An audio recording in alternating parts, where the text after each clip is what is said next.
This one's a TV game, by the way, so I'm going to refrain from doing radio play-by-play. O'Neill wins the tip. Bedford's got the ball in the front court, and we are ready to go. Connor Butts yo-yoing up and down for the Bulldogs, senior point guard. And Alvirne working on his own here. Looks like a bit of a 3-2.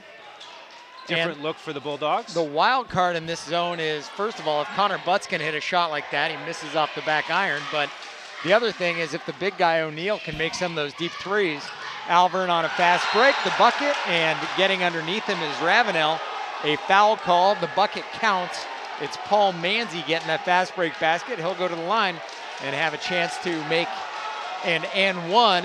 The Alvirne student section, all right, didn't like that he was taken out. Yeah, they traveled well also. Strong contingent for the Broncos. And Manzi makes that free throw, 3-0 in favor of the Alvirne Broncos. I guess I don't need to be pathological about giving the score either. It's on the bottom thanks to Mark Marai. A turnover there, actually recovered by Trey Ravenel, and then Connor Butts somehow manages that pass to the near side to Tim Green for three. The shot misses, the rebound to Alvirne. And Alvirne will come right back the other way. Bedford starting in the half-court man-to-man defense.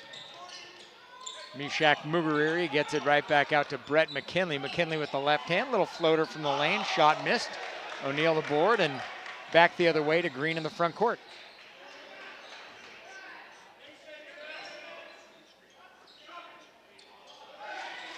Tim Green found a little opening there. Nice shot by Tim. Makes it, that was a 2, they said? That was a 2. I would have sworn he was behind the line. And right back the other way is Alvirne. Alvirne is an older team. You look at their lineup, mostly juniors and seniors. This time it's Paul Manzi. He's got all 5 for Alvirne, and that makes it 5-2 in favor of the Broncos. Now you see Alvirne extending the zone. They've got a 1-2-1-1 full court press set up here. Dyer gets trapped, gets it to Connor Butts, and he's got to get out of that press and does so.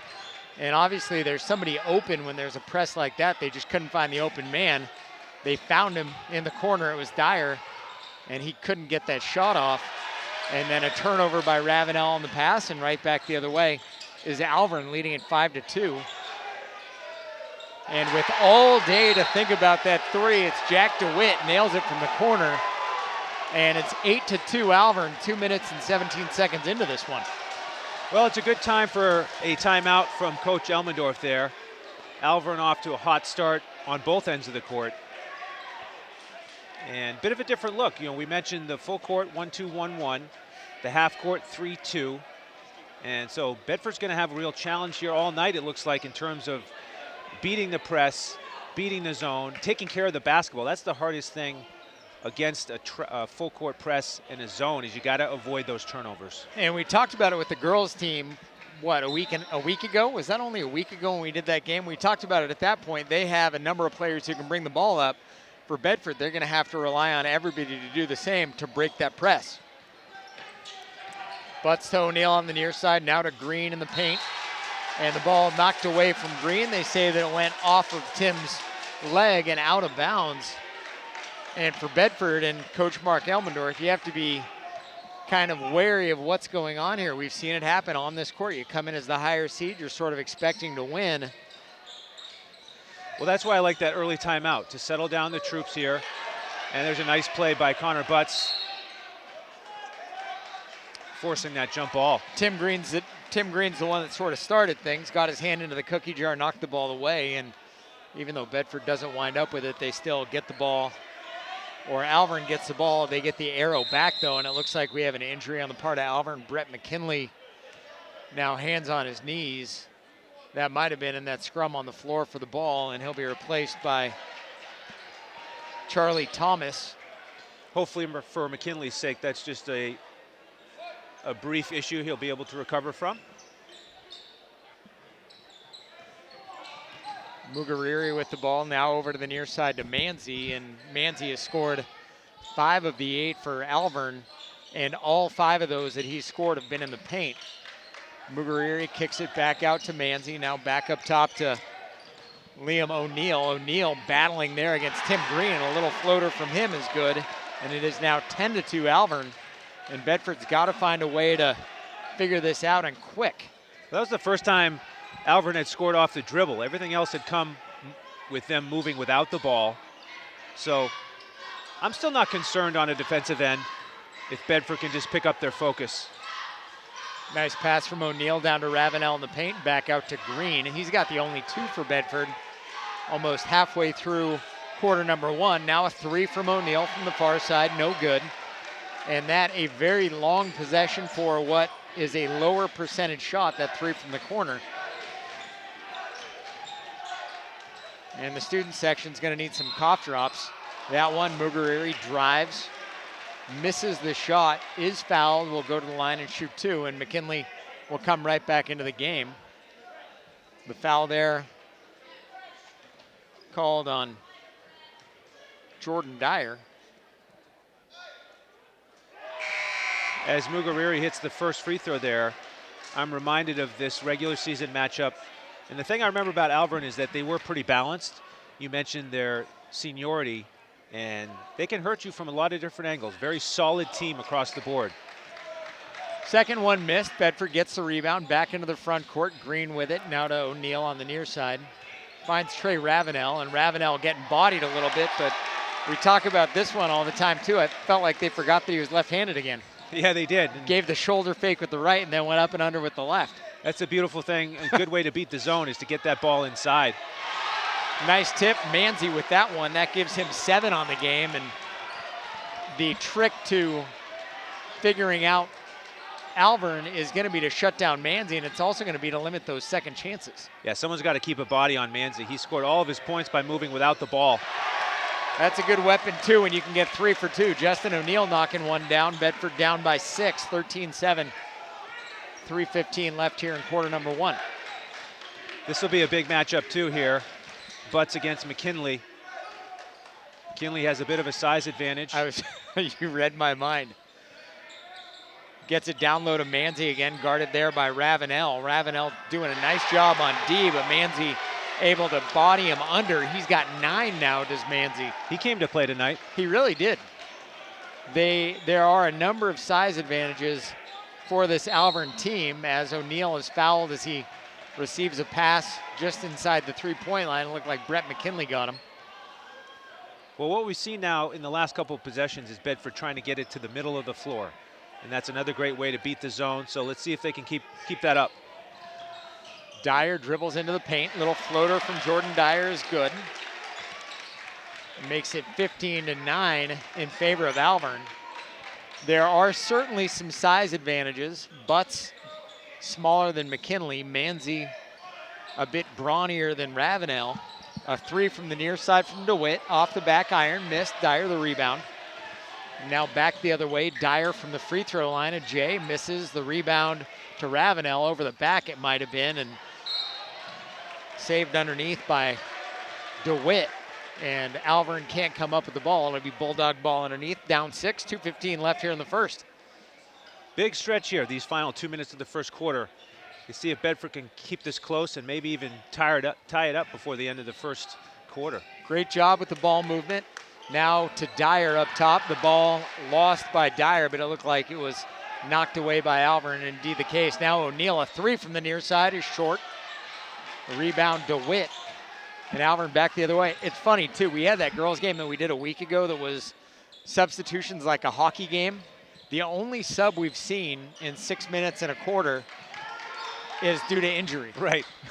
Yeah, no early line changes here. We're going to save that for the hockey game tonight, which will be on BCTV and Bedford 105.1. Mugariri, little floater. Great shot by Mishak Mugariri. That gives him 3. 17-9 Alvirne in the early going. And they only scored 46 against Bedford in a full 32 minutes. They have 17 in about 6.5. Now O'Neill will drive, and they say that Justin O'Neill is guilty of a player control foul. Just ducked his head, went to the basket. The Alvirne player was set. Nice job to draw that charge. Definitely. That's the sacrifice you have to make in a playoff game. And Alvirne certainly earned that whistle. Bedford down 8. 1:10 left here in the first. need a stop, need a bucket before the quarter ends. And a foul called there on the floor. And they say lowering the shoulder there on the part of Liam O'Neill. So how often do you get that? Offensive fouls on both ends by players with the same last name. That's rare. Ask Elias, I'm sure they'll tell you.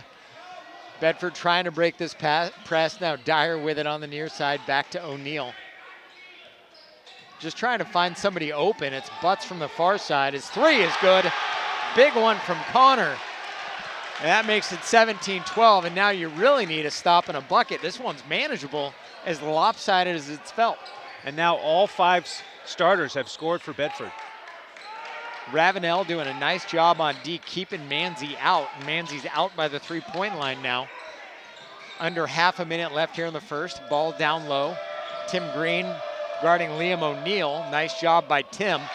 The shot missed. He gets the rebound, and he is fouled by Liam O'Neill on that one. O'Neill trying to go for the ball, tried to go through Tim.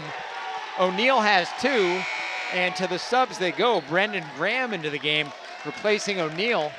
And Bedford with 18.8 in the first has a chance to get possibly within 2, certainly within 3. Dyer with it, 10 seconds now. Green dribbles into the paint, little jumper from the elbow is good. Tim Green. 17-14, I should say. Alvirne might have one last shot from half court. They wave it off, and the shot missed regardless. McKinley had a look at it, couldn't get it to fall. And after all of that, it was 17-9 at the worst moment for Bedford. Is that correct? They were down 8 at its worst. And Yes. they got it to within 17-14, closing out that first with 5. And really where the difference was made was when Ravenel found a way to get Manzi away from the basket. Yeah, that really is the key, as you mentioned, being able to cut this lead to 3 after 1 quarter, and a quarter in which it felt like Alvirne was in control and having success on both ends of the floor. So credit to the Bulldogs for sticking with it. And as I mentioned there in that last minute, all 5 starters have now scored for Bedford, which I think is important. They've all broken the ice. You know, they've sort of taken that first punch, and they've withstood it. And let's see if they can get a nice push here in the second quarter.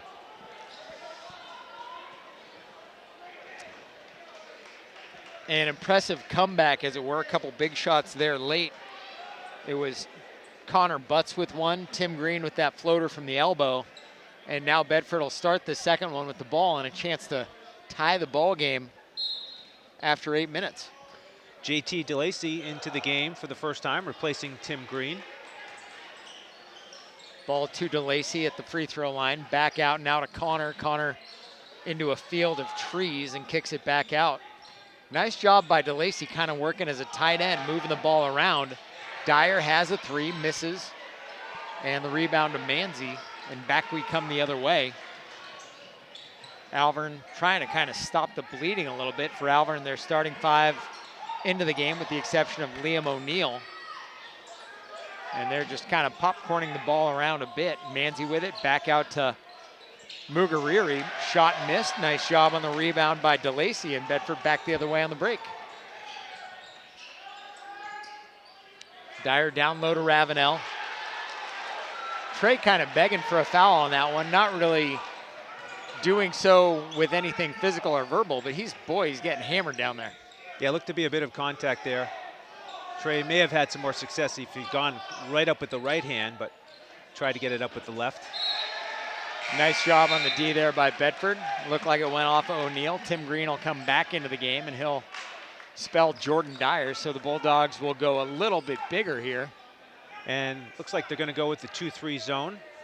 Coach Elmendorf mixing it up on this end of the court. Inbound pass to Manzi, and Manzi will make the bucket. He had 9 in the first, now he has 11. The difficulty with the zone, though, Manzi just found that seam right there, and it was an easy bucket. I'll say it again, he's moving without the ball so well, and it's a real challenge. I almost yelled, get in there, and I'm really glad I didn't. Connor Butts driving. Went through a forest to get there and was fouled. The foul called there on Paul Manzi. And Connor's first free throw is good.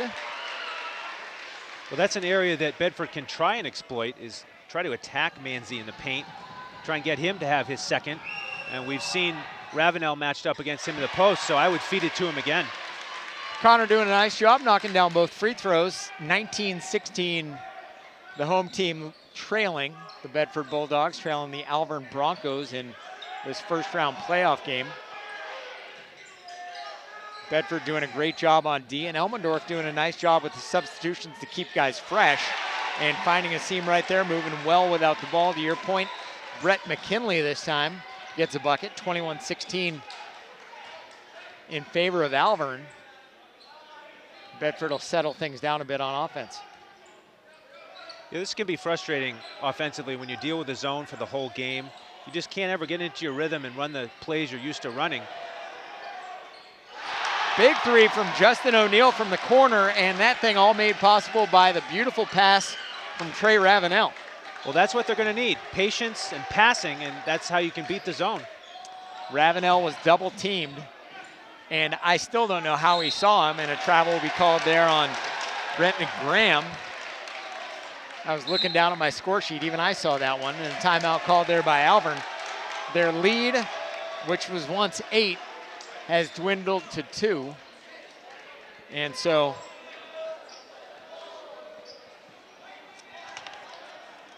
Coach Marty Edwards will call a timeout there, rightfully so, trying to get things back in the right direction.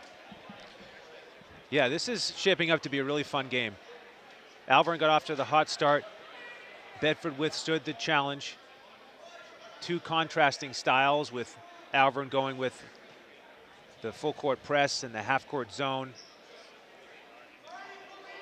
And what we have seen from Alvirne has to be exhausting for them.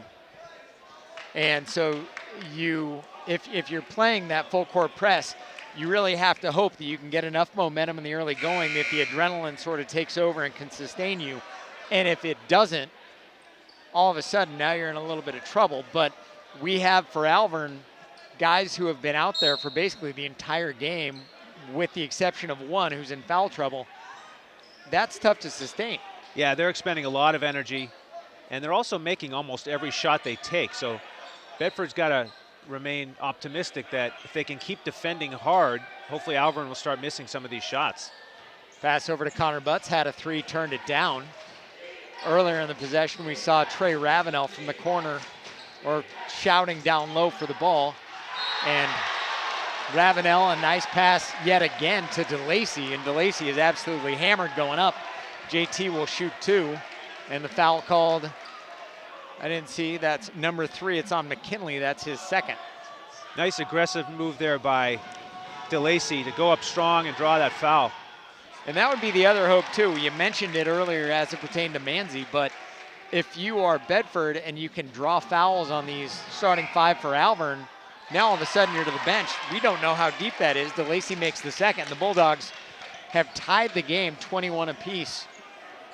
5 minutes left here in the first half of basketball at the Bedford High Gym.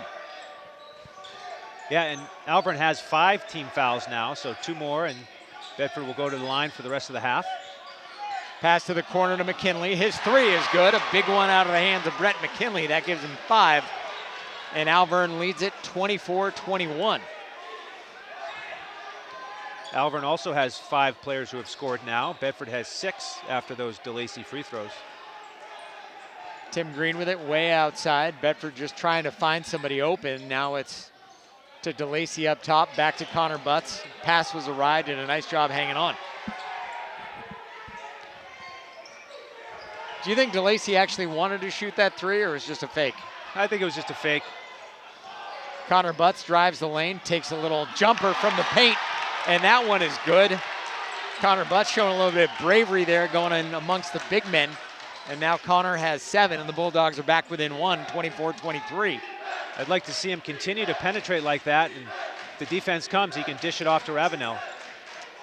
Ball back to the corner to McKinley. We haven't seen a whole lot of variation from Alvirne on D. Nice job on the defensive end, getting that board from Bedford. A long pass from Green to DeLacy, and DeLacy somehow came down with it. Both feet in bounds. And Bedford will reset the possession. DeLacy, 3 from the corner is long. O'Neal, a beautiful volleyball tip, and it goes in, and the Bulldogs have their first lead of the game after that tip by Justin O'Neal. Gives them 8. They're up 25-24. That was phenomenal. What an incredible one-handed tip. Huge play and a boost of energy here in the stadium. Now driving the lane, missing the shot is Sharn. Following is Manzi. That gives him 13, gives Alvirne back the lead. And I get the feeling this is one where we'll need to keep track of lead changes. I think it's going to be numerous. O'Neal over to the corner to Green. He's got a 3. It's long. And they call a travel down low on Adam Sharn. Great job by Connor Butts on D. Didn't really do a whole lot, just stood in his way. And it forced Sharn to stutter step. And the Bulldogs wind up with the ball. This is the basketball version of an unforced error. Yeah, smart play by Butts just to make sure he's got the rebound, and he didn't have any space to get started and forced the turnover. Back into the ball game, Jordan Dyer for Bedford. The ball to Ravenel from just inside the free throw line is good. Another lead change. Bulldogs on top 27-26. Alvirne working the ball around. We will see McKinley occasionally up top, occasionally down low. Liam O'Neal back into the game and gets the pass from McKinley, converts the bucket, makes it 28-27, lead change number 5. Once again, Alvirne moving well without out the ball there as O'Neal found an opening in that 2-3 zone. Bedford working the ball around to Butts on the near side, now to O'Neal, to Ravenel down low. And Ravenel can't come down with the pass from Justin. And with just about 2 minutes remaining in the second period, Alvirne leading by 1, 28-27. Bedford was down by as many as 8, 17-9. But this one has been a good one so far. Matchup between the 7 and the 10, the corner pins in the NHIAA Division I boys basketball. It's the tough split, isn't it? It is a very tough split. Now DeWitt, a 3 for Alvirne. That one's good. He's got 2 of those. That gives him 6. Alvirne up 4, a minute and a half left in the first half. Both teams have now hit 3 3-pointers.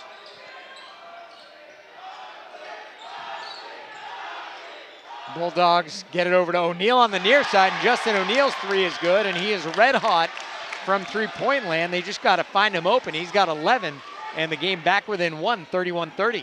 That's right. He had 2 of Bedford's first 3 threes, and now he's got 3 himself. Nice pass by O'Neal down to Manzi. The shot misses short. Mugariri had a chance, can't come down with it. Instead, Ravenel is the one who emerges. Ball into the front court to Connor Butts. Connor's 3 is off the mark. O'Neal does a nice job trying to come down with the rebound and was making a point that he had knocked it off of Jack DeWitt, but the ref not buying it. Corey Parker confirmed on the baseline that the call was correct. It was very soccer of Justin O'Neal to ask for that call. Liam O'Neal with it, looking down low, gets it to Manzi, now back out to DeWitt, and another 3 for Jack DeWitt is good. He's got 9, all by way of the long ball. Half a minute left, Bedford trails by 4, 34-30. A lot of offense in this one so far. Now to O'Neal from the corner, Justin's 3 just misses. Alvirne the rebound, and back the other way, the Broncos. Mugariri into the paint, nice job by Green to pick him up. Now over to the far side, McKinley's 3 is in and out, no good. Rebound to Justin O'Neal, down to Connor Butts. And Connor trying to get something off before the half. Connor to Ravenel, Ravenel into the paint, is fouled and makes the basket. He'll have an and 1 to get the Bulldogs back within 1. Huge play there by Ravenel. Clutch heading into halftime. Now, if you're Bedford, you got to hope that he makes it, but you have to play as if he doesn't. See if you can steal a bucket out of this, just in case. Trey trying to complete the three-point play, does so. Now you got to play some D, too. The pass to the front court. Shot will be tried by Manzi, a deep 3, barely misses. Hansen approves of that buzzer beater shot, that's for sure, but that one's a reasonably high percentage one. But after all of that, an exciting 16 minutes of basketball. Bedford trails by 1, 34-33 against the Alvirne Broncos. We're on camera now. Hi, everybody. Yeah, that was a big last 30 seconds there. You mentioned how I approve of that buzzer beater attempt by Alvirne. I certainly do. But what I didn't like was that Alvirne took that three-pointer with about, 10 or 15 seconds left. And it was a wide open look for McKinley. He's certainly capable of knocking it down, but he missed it. And that's what allowed Bedford to come down and get that three-point play from Ravenel. So Bedford winning the last minute here in terms of clock management heading into half. And, we've seen it time and time again this season. That could prove to be the difference after 32 minutes. It's funny how that game works. So looking at the totals, and I actually went through and tick and tied everything, so I think we're right. For the visiting Alvirne Broncos in half number 1, Paul Manzi led the way with 13. He had 6 twos and a free throw. Jack DeWitt had 3 threes, giving him 9. Brett McKinley with 5. Liam O'Neill with 4. And Mishak Mugariri had 3. On the other side for the Bulldogs, Justin O'Neill with 11. 3 threes for Justin. Connor Butts and Trey Ravenel with 7 apiece. Tim Green with 4, and JT DeLacy and Jordan Dyer with 2 apiece. That gets us to where we are. 5 lead changes, a lead as big as 8 for Alvirne. The Bulldogs led by as many as 1. And wow, I'm out of breath even though this one's a TV game. So are we going to take a break? And we're going to take a break. Conserve some words? All yes. right, 34-33 at the half. We will join you in a moment. You are watching Bedford Bulldogs basketball here on BCTV Channel 16.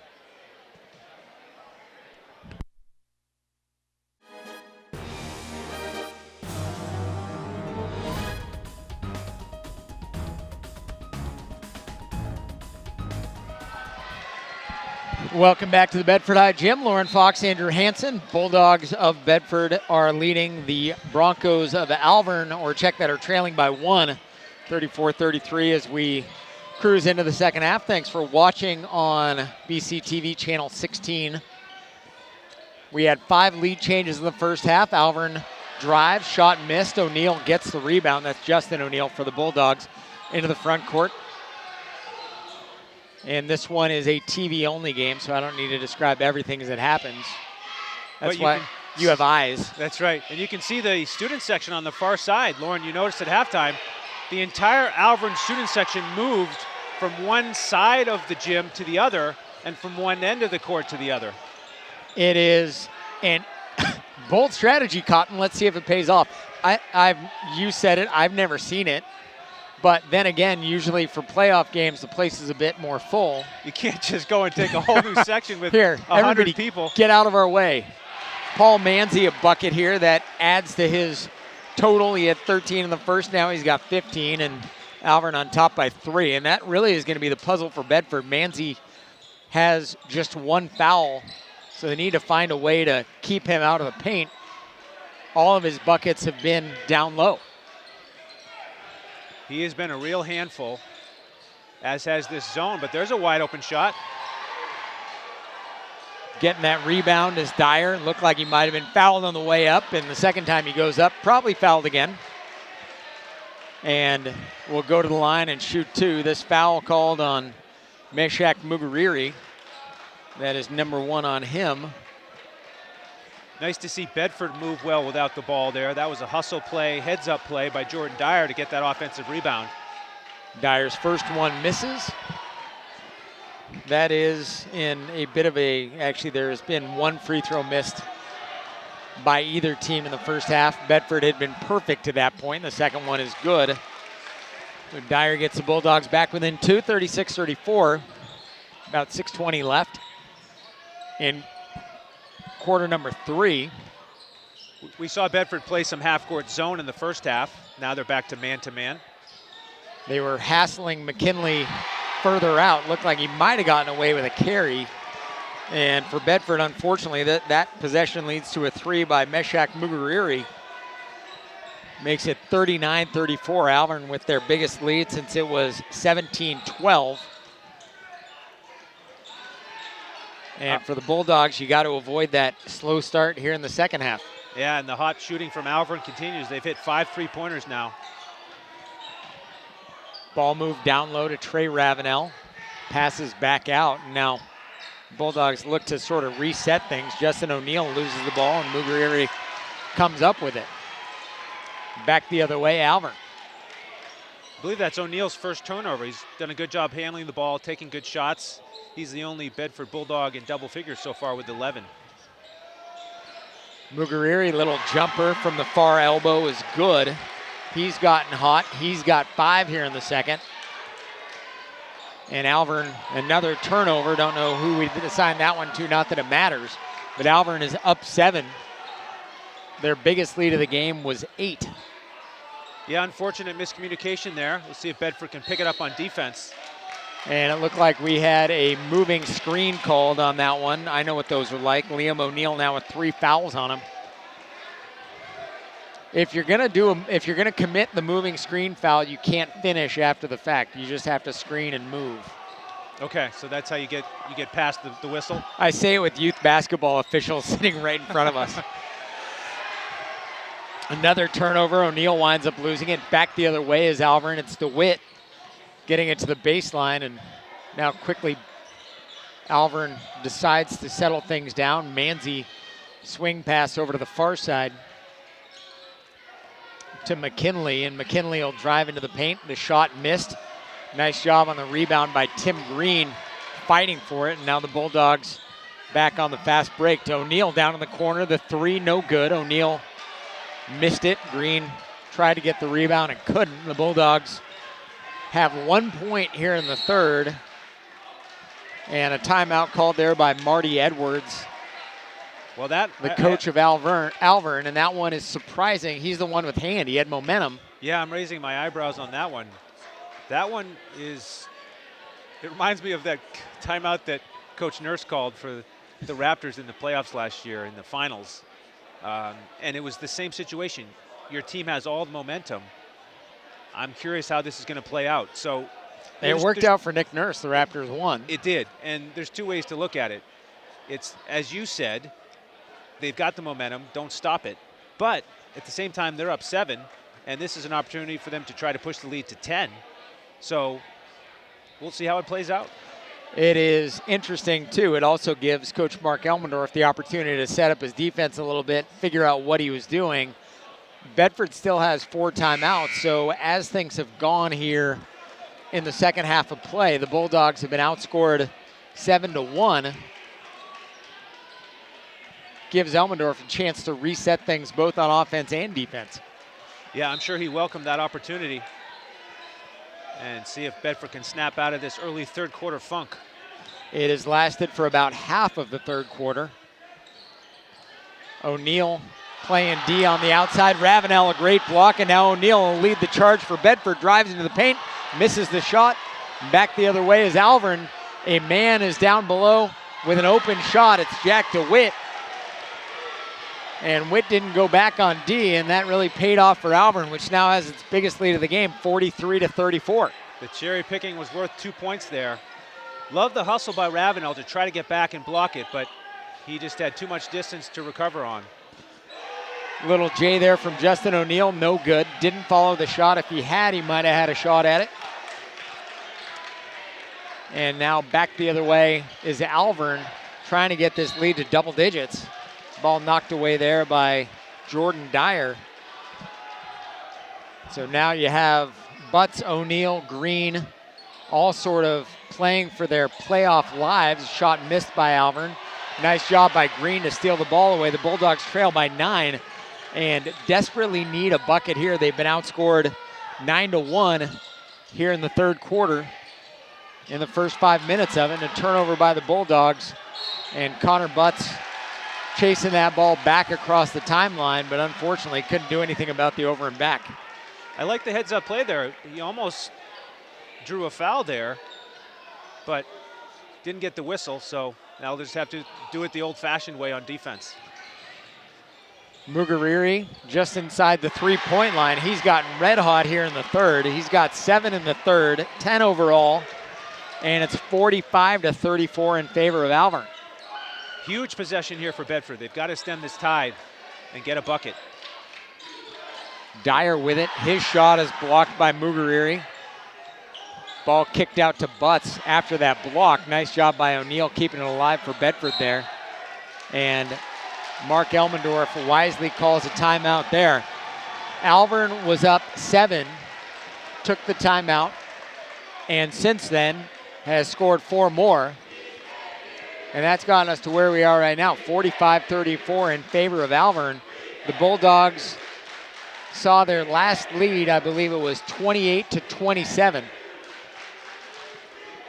Yeah, and Alvirne's really had a nice run since then. And you can see the student section there for Alvirne. That's the group that switched sides at halftime, and now they're sort of a 6th man for Alvirne on defense. Of course, this is the end where Bedford is trying to score, and they're making it feel like a bit of a home court. Yelling at the Bulldogs, "We can't hear you." Good job showing up, but Bedford can't worry about that. They just need points. Dyer's shot missed. Alvirne the rebound. And for Bedford, they're a team that has been hot and cold all year, but this has been a bad time to be cold. And nice D by Tim Green forces that travel by Alvirne. Down 11 here. The goal is to either pound it inside and find a way to get a layup or get a wide open shot for 3. Bedford has to create for each other here. The best option down low for Bedford has been Ravenel. Justin O'Neal is now down there, guarded by McKinley. Nice pass by Connor Butts to Ravenel. And that's exactly what they needed. Penetrate the zone, find the open man, and get an easy bucket, and get the momentum back on Bedford's side. And Trey Ravenel's post moves are good enough that when he's man-on-man with just about anybody who we've seen so far, he can do what he needs to do. He can go to work. Bedford winds up getting the ball. Loose ball foul called there on Mugariri. That's his second. And the Bulldogs, with a minute and a half left here in the third, trail by 9. But it's as simple as moving Justin O'Neal down low makes it so that Ravenel can't be double teamed now because you can't ignore O'Neal. And he is guarded by somebody who's not small over there in McKinley. Dyer gets away with a travel. Now Green with a 3 from the near side, misses long. And the rebound to McKinley. That's okay. You can live with that if you're Bedford. Nice penetration and dish, and we got that wide open 3 from Green. Nice job on D by Trey, and they call a foul on Trey. I don't know that I'm really on board with that one. He was playing good straight up D. Got bodied out by Paul Manzi, moved, and then took his spot again. And as he was taking the spot again, that's where they got him on the foul. Those two have had a real strong battle tonight on both ends in the paint. It's been fun to watch. Manzi's first one is good. He's got 16 now.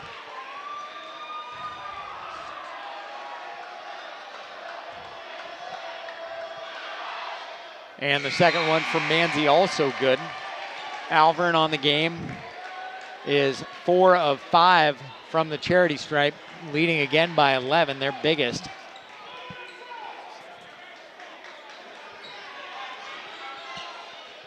And Bedford will try to right the ship. Under a minute left here in the third. They've scored just 3 points in the third quarter. Alvirne with 13. Nice pass down low to O'Neal, and O'Neal, a little finger roll is good. Justin getting his first points of the second half. Lead now at 9. Bedford needs a stop here to close out the quarter. Ball down to the paint to Liam O'Neal. Tim Green doing a nice job on D. The ball knocked away from O'Neal. He recovers it. And O'Neal fighting for that basketball. Earned those 2 points. 10 seconds left here in quarter number 3. The Bulldogs trying to get a bucket. Trailing by 11. Now down to 5. Butts to Dyer. Dyer drives. Little jumper from the elbow is good. Big shot by Jordan Dyer. And those are the kind of things that can prove to be important later on. The Bulldogs trailed by 11, now trail by 9. But with 8 minutes, they got some heavy lifting to do. They really do, and it's a tough matchup. We've talked about Alvirne's experience and the balanced nature of their team. They have 4 out of 5 starters or seniors. They've got contributions from across the lineup. And this zone that they've got is tough. You know, in that last formation, I noticed that it was O'Neal up top, a big, strong guy who's quick enough to play there. And, you know, that's a tough formation to face. They're just continuing. You know, we talked in the first half about will they have enough energy to sustain this, and so far they've found it. They certainly have, and they've also done a really nice job of kind of swapping players out and putting them places where you think there would be a mismatch. You have a guard right now guarding Justin O'Neal down low. You have a 6'2" guard in Brett McKinley, so the height disparity between those two isn't terribly great, 3 inches. And McKinley is athletic enough that he's really doing a good job denying the ball to O'Neal. Yeah, and he's smart, he's quick, and Alvirne's taking advantage of their versatility to be able to play this zone. For Alvirne, some of the players have not come out. We've seen Mugariri in there the whole game, as well as Jack DeWitt, I believe. Manzi as well. So those guys earning overtime. Butts drives into the paint, was fouled in the paint, and that will be foul number 4 on Alvirne. Something about where we sit, the basket support blocks that. And yes, and that's 3 on Mugariri, so could be some foul trouble for Alvirne as he, McKinley, O'Neal all have 3 personal fouls. Now the ball over to the near side to Connor Butts. Butts looks to Ravenel, who camped out in the paint for a while, and Trey is fouled. Uncertain on whom that foul was called. McKinley is the final word. McKinley has 3 now. So to add to your list of guys, McKinley has 4, you say? That's actually 4 for him wow. now, correct. I need to color in my circles better. First one from Ravenel is good. That gives him 10. And that is the point in time at which you do not want to have to sit your starting point guard and replace him with a 5'9" guy. Ravenel's second one also good, and the Bulldogs now trail it 49-42. Well, it's a much more manageable deficit here at 7. And every possession matters here. Bedford's got to pick it up on the defensive end. Driving into the paint is DeWitt. His shot is missed. Ravenel the rebound. Green now with it. Bulldogs trail by 7. We'll see if they live to fight another day. Need a 3, but you settle for 2. 7 minutes just about left here in the game. To the corner to Justin O'Neal. His 3 is good. And now the Bulldogs are down by 4. What do you know? Marty Edwards will call a timeout. And for Bedford, what a minute and 1 second ago on clock time, or I guess I'm lying, a minute and 3 seconds ago, they were down 11. They were down 49-38. Now we're at a point, the Bulldogs trail it by 4 after scoring 7. That late one by Dyer, the 3 by O'Neal, the 2 free throws by Ravenel. And that 3 right there, if Bedford comes back to win this game, I think that'll be the biggest play of the game. Obviously, if it's a 1-possession game late, then there are going to be big plays. But to have Ravenel hit those free throws and then come back, and the way that Bedford beat that zone where they pass it all the way around the perimeter, Tim Green drew the defense, got it to the open man, O'Neal. He got that wide open 3, knocked it down. That was huge. Huge for momentum and confidence, not to mention that they cut the lead to 4. And not to mention that, Bedford with their 5 starters in the game now, Marty Edwards forced to call a timeout. He now gives Bedford starters a bit of a rest so that they can recharge for this defensive possession. You get a stop and a bucket, now you're back within 2. Bedford will certainly benefit from that. They are working hard. Guys like Ravenel there in the paint, I mean, they're giving it all they've got. O'Neal playing full court D there. DeWitt loses the ball, gets back up, and they say that it was not a travel, somewhat surprising. We have officials right below us who could probably tell us otherwise. Now Manzi with it over to the near side to Mugariri, and they get Mugariri on the floor, I thought, for clearing a little bit of space with the elbow, and unfortunately not the case. The foul called there on Trey.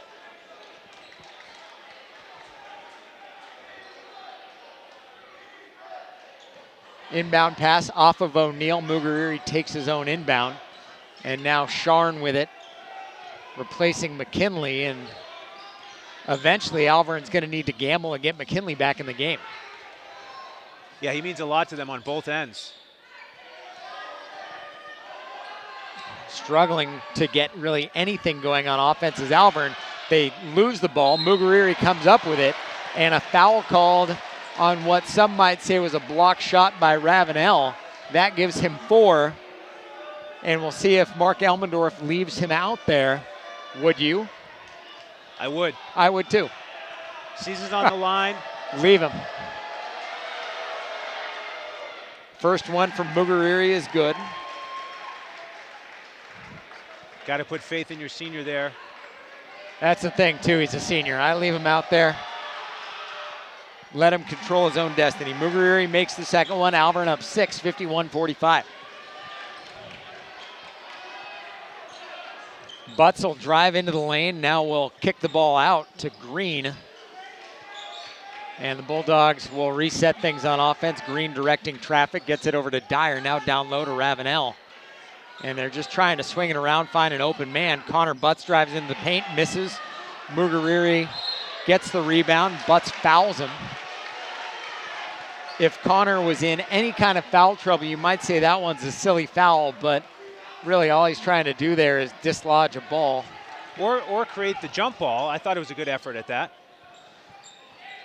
And now back the other way is Alvirne. Butts hustling all over the court, trying to get something done. He's playing like his Bedford career depends on it, and a foul called there. I didn't see on whom that one was. They say number 12, which is Dyer. So the second one on Jordan, the 5th one on the Bulldogs. And now to the line to shoot 2 is Manzi. He has not missed from the line tonight, 3 of 3, 17 points in the game. I was hoping that would work as a jinx. The Bulldogs now down by 7 again. I'll try one. Alvirne is 7 for 8 as a team, shooting quite well at the line. That one didn't work either. Now 8 of 9 is Alvirne. The Bulldogs trail by 8, 53-45. They were as close as 4. And now Butts will shoot a 3 from the corner, and Connor with a big shot makes it. And Mark Elmendorf takes a timeout here, just trying to figure out how he can reset on defense. His team is down 5. He's in not a bad situation. His team's had 5 fouls called on him in the second half, so you can use fouls to stop the clock. It's not like you've gone overboard, and it's not like you're at 2 and you got to start fouling like there's no tomorrow. And really for Bedford, nobody's in foul trouble with the exception of Trey Ravenel. Yeah, if you're going to be down by 5 points, I like the situation that Bedford's in because they still have 5.5 minutes to go. Like you said, they're at that 5 foul mark, so they can still go for steals and not put Alvirne on the line early, but they won't have to waste much time getting them on the line late if they still need to. And with 5.5 minutes being down 5, that's not even close to insurmountable. Right. And that's what Coach Elmendorf, I imagine, just told these guys is, hey, we're right in this. We got plenty of time. You just hit the big 3. You're at home. Keep the home crowd into it here. Play hard. Keep your heads up, and we'll get this done. Bedford in the full court press, trying to create a turnover here. DeWitt gets it to Mugariri. And now Alvirne just trying to get something started on offense into the front court, taking their time a little bit. Mugariri looking for a little bit of help. Closely guarded out there. The point guard for Alvirne, McKinley, still on the bench with those 4 fouls, so it's going to be harder for Alvirne to get their offense started. And nice job on what may or may not have been a tie-up by Connor Butts. The foul called on Connor. Saw the opportunity, figured he might as well take advantage of it. Second foul on Connor, 6th foul on Bedford. And Connor almost picked that one off. He's all over the court right now. He's the Energizer Bunny.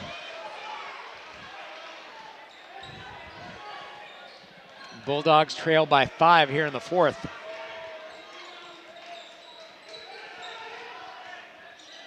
Mugariri doing his best to lose his defender, create a little bit of space, and now Sharn to DeWitt, and they will say a foul was called. They call a moving screen. 3 in the key. There you go. Yes. Is that the official signal for that? Yeah, first one we've seen tonight in quite some time. I was going to say, I haven't seen one in ages. Bulldogs trail by 5, 53-48, 4:40 left in the game. Connor butts a big deep three, misses off the front iron. I'm okay with that shot. He shot it in rhythm. He was wide open. We've seen him hit those long threes before. And you don't take that shot if you're not confident about it anyway. If you're not feeling it, you don't take it. Ball down low to Manzi. Manzi gets the bucket. Ravenel guarding him, and that's the tall order for Ravenel, is how do you guard that guy when you got 4 fowls? It's almost impossible. Manzi now with 21. Alvirne leading by 7. Ball into the paint to Ravenel. Over to Dyer on the near side for 3. Jordan Dyer, a big one. Gets the Bulldogs back within 4. So it's been one of those games. We've had 5 lead changes, but none this half. But for Bedford, every time it feels like they're down and out, they find a way to get a big shot and stay in. That was just a great individual move by Ravenel to set up Dyer. And Ravenel playing D on Manzi, who makes a bucket. That gives him 23. That's really been the weapon for Alvirne here in this game, is the big man Paul Manzi. Now back over to the near side to Dyer. Passed up a 3, now down to O'Neal. Back to Dyer in the corner. His 3 is good. A big one from Jordan Dyer. And boy, if he's getting hot at the right time, this is most certainly the right time. Well, that's just really impressive. We talked about how Ravenel set him up for that 3 on the possession before, where it was a really high degree of difficulty. It was a step back 3 off of a pass. And there, you got to give Jordan Dyer credit, because he could have taken that first 3-point attempt, but he got it into the post to O'Neal. O'Neal kicks it out to Green, and Green sets up Jordan Dyer for an even better look from the corner. Well, Dyer had a couple of opportunities there. He had one down in the corner, pulled it back out, was smart about what he was doing, and realized he didn't have a shot. And in an effort to create some space for himself, figured, hey, he could just plow it down low. And it worked out perfectly. He just snuck to space again. It's like Bedford set up that triangle a la the Bulls of the 90s. Where's Tex Winter when you really need him? He's happy somewhere. I'll give a shout out to JP Caruso, the only guy who texts me outside of Nick while we're doing games. And I know my phone's going to light up in about 2 seconds. 57-54, Alvirne leading Bedford. Bulldogs trying to get a steal here big time. They need it. 3:13 left here in the game. Mugariri in the corner with it. Back to O'Neal. There are multiple Alvirne players with 3 fouls. McKinley with 4 is in the game again, the senior guard, 6'2". Now Alvirne just doing their best to try to kill a little bit of clock here. DeWitt spins into the lane, kicks it over to the corner to Manzi. That's right where you want Paul Manzi, about 15 feet from the basket. But Alvirne killing clock, the student section for Bedford getting loud. Nice job by Ravenel. And a travel called against Paul Manzi. Ravenel playing textbook D straight up and really caused that travel. That's all Ravenel can do at this point with those 4 fouls, is play straight up, try to stay in front of Manzi, and you're right, he caused that turnover there. I heard the whistle. I was like, oh boy, where's this going to go? Jordan Dyer for 3. Off the front iron. O'Neal the rebound. Nobody boxed out the big man. Ravenel in the paint. Misses the shot. Ball ping-ponging around. And the rebound to Alvirne. And back the other way come the Broncos, leading by 3. Justin O'Neal thought he had a steal. Knocked it away. Ravenel wound up with it. And a little bit late, the foul called. Hansen doesn't agree. It looked like a clean poke from behind. Be curious to go back and see the game tape. I thought that was a clean poke and a good steal. Alvirne now shooting 1-1. Jack DeWitt to the line. And his first one is good. Alvirne now 9 of 10 from the stripe. And late in a game like this, when you're on the 1-1, you got to make that first one. Jack DeWitt, one of the seniors for Alvirne. Clutch. The second one from DeWitt, also good. He makes both ends of the 1-1. Bedford trails by 5.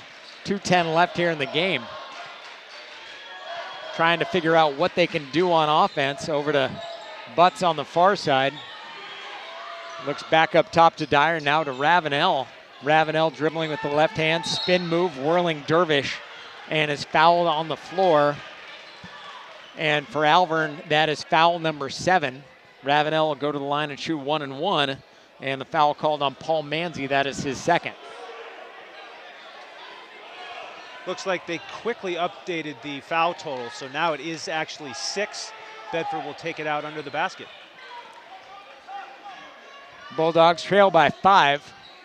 Ball inbounded to Connor Butts. Butts gets it over to O'Neal on the far side. Now to Dyer. Considered a long 3, passed it up. Now back to Dyer.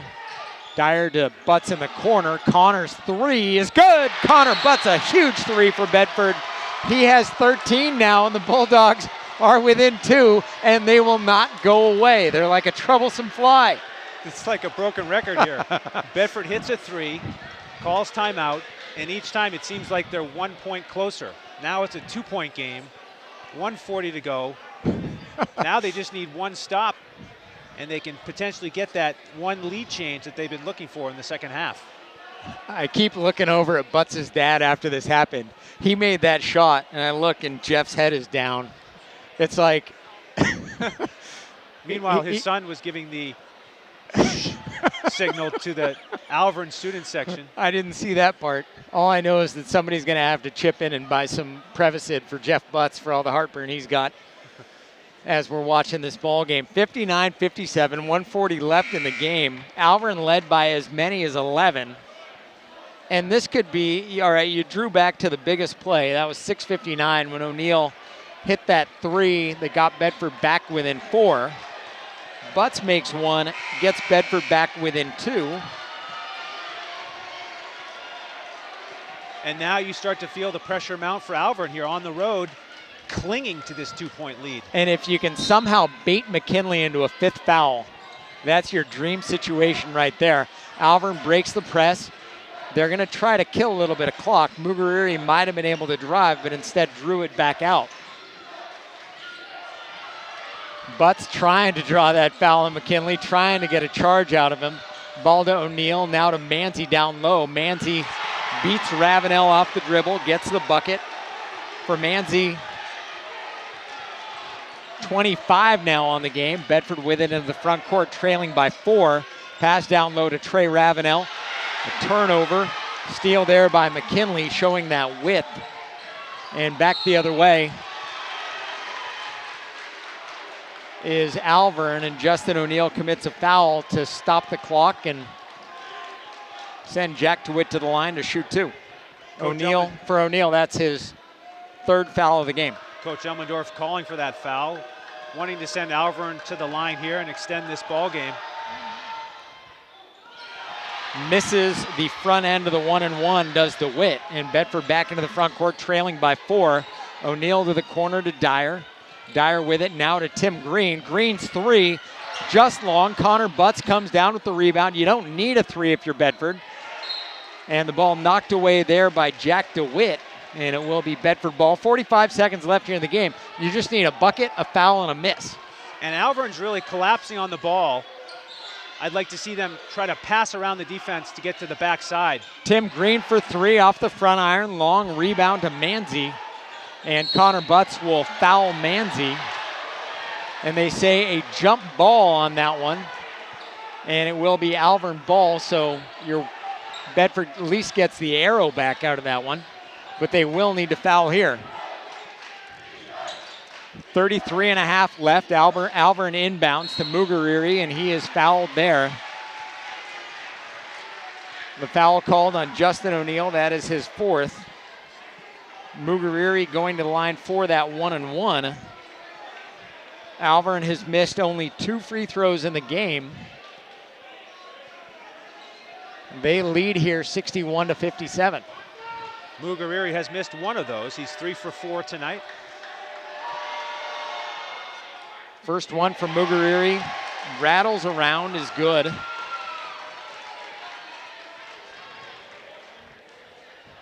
And now Bedford down 5. Gets the second one to fall as well. And so now the Bulldogs, with under half a minute left, trail by half a dozen. Over to Butts, his three off the back iron. Manzi the rebound. He'll need to get fouled quickly. The pass quickly into the front court. DeWitt to Mugariri, and his two is good. And Meshach Mugariri makes another two, makes it Alvirne up by 8 with about 10 seconds left. Dyer will dribble into the paint, try to get a shot off. Dyer misses. The rebound to Alvirne, and this one is just about over. A foul committed, and he'll go to the line and shoot a 1-and-1, but not really a necessary foul at that point in the game. Yep, it's just a matter of arithmetic now. Alvirne's going to walk away with the upset, as Bedford couldn't get that three-point shot to go down late in that last minute.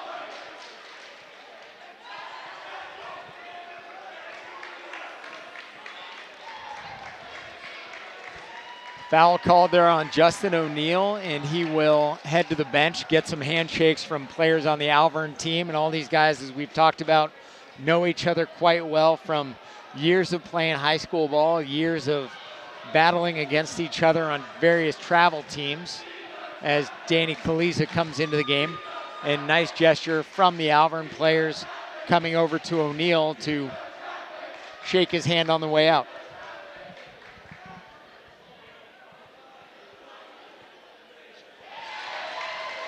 McKinley's free throw, good.